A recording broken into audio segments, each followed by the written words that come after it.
Hi, I'm Josh Krupp. Welcome to the Pioneer Spotlight, where each week we feature a Point Park Pioneer team, athlete, or coach. This week on the couch here in the Center for Media Innovation studios for the final episode here in the CMI this semester, we're joined by sophomore softball pitcher Ashley Iagnemma. Ashley, thank you so much for coming down. Thank you for having me. Well, an excellent season for you so far this season. 8-5 with a 1.40 ERA, just shutting down hitters, more than 100 strikeouts 2 years in a row. What's been the key to your success this season on the mound?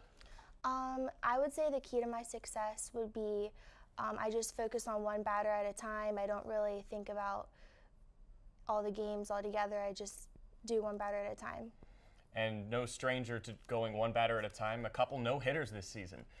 What's it like going on the mound, just shutting down hitters repeatedly, going out 5 innings against Waynesburg? Your next outing, you go 7 innings, no hit ball. How do you go and approach that one batter by batter when it seems like you're just going 1, 2, 3, 1, 2, 3, 1, 2, 3? Well, I'm really big with like pitching sequences, so I try to, well, the first thing that I do whenever the batter steps into the batter's box, I look at how their hands are positioned to hit the ball, where they're standing in the box, and then I also have a really good relationship with my catcher, so we know what types of pitches to throw to the batters to make them not hit the ball. And when they come up a third time through the lineup, does that change your approach at all? We do keep pitching charts, so I like to go back through the pitching charts and look and see what pitches they were hitting, what pitches they weren't hitting, and we just use those and really try to focus in on the pitching sequences, and it's been doing really well this season, and it's been really successful. And opponents really aren't hitting much off of you. Just 159, the batting average for opposing hitters this year. You and Tiffany Edwards both have shut down the starting lineups for opposing teams, and then Katie Tarr comes in relief. What do you have to say about this pitching staff? How good are these 3 pitchers that you guys have? Well, I've been pitching pretty much my whole entire life. Out of all of the teams that I've played for with all the pitchers, I would say that this year is the strongest pitching staff that I've ever been a part of a team. So I have full confidence in all of our pitchers. I know that they can all get in there and get the job done. And typically you start, but you have come in relief before.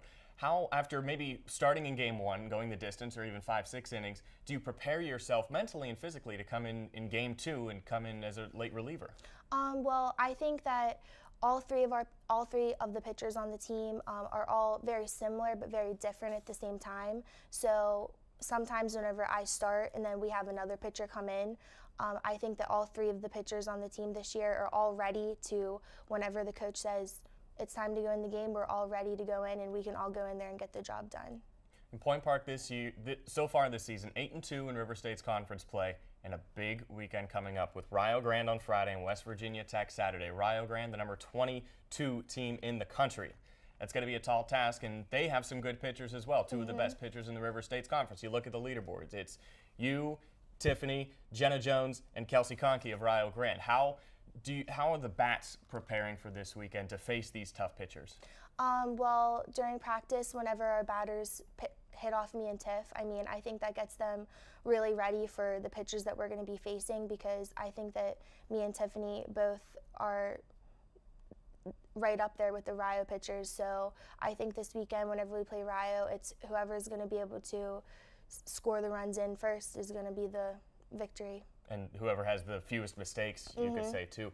How do you approach a team like Rio Grande, who's been so spectacular both offensively and defensively this year? Well, I like to look at the top batters of that team and see what their batting averages are, how they did against other teams that we've played or other pitchers that we've faced already. And the only thing that I can really do is just try to throw them the best pitching sequence and hopefully shut them down. And of course, this weekend, a chance to get your team in a good position to go into the River State's Conference Tournament. How does your approach change once you get out of the regular season, going into the conference tournament? You pitched in one last season, and it didn't go maybe as planned for the team. How do you approach the conference tournament this season? I think that if everyone just relaxes and has fun and does what they know how to do, I think that we will come at the top at the end of the season, and I think that we'll be able to go really far as long as everyone stays focused and everyone's heart is in it. And only 2 seniors on this team. It's a young roster with a lot of people that will return next year.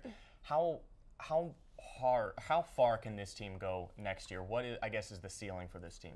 Well, I think this year that we are going to go very far, and I think next year, as long as everyone comes back and still has their heart and desire into the game, then I think that next year we could even go as far as we do this year or even further next year.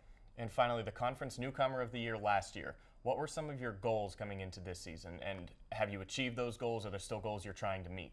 Well, I would like to. Last year, I was really happy with my performance, and I guess this year I would just like to even do better than I did last year. So I guess every year my goal is to just get a little bit better each year and still dominate. Ashley Iagnemma will be on the Hill this weekend. They'll be at home against Rio Grande and West Virginia Tech. You got to get out there to Kennedy Township to see this Point Park softball team. Follow us on Twitter for all the updates at Point Park Sports, and of course all summer long for all the updates on the postseason results. We want to thank you for tuning in each week here as we sit in the Center for Media Innovation studios for the Pioneer Spotlight with our crew of Alex Papachak, Nicole Pampina, and Allison Schubert, who are working behind the scenes to put this production on. We'll see you back here next semester for more Pioneer Spotlights. But for now, remember, follow us on Twitter for all the latest updates. Ashley Iagnemma, thank you so much for coming down. Thank you.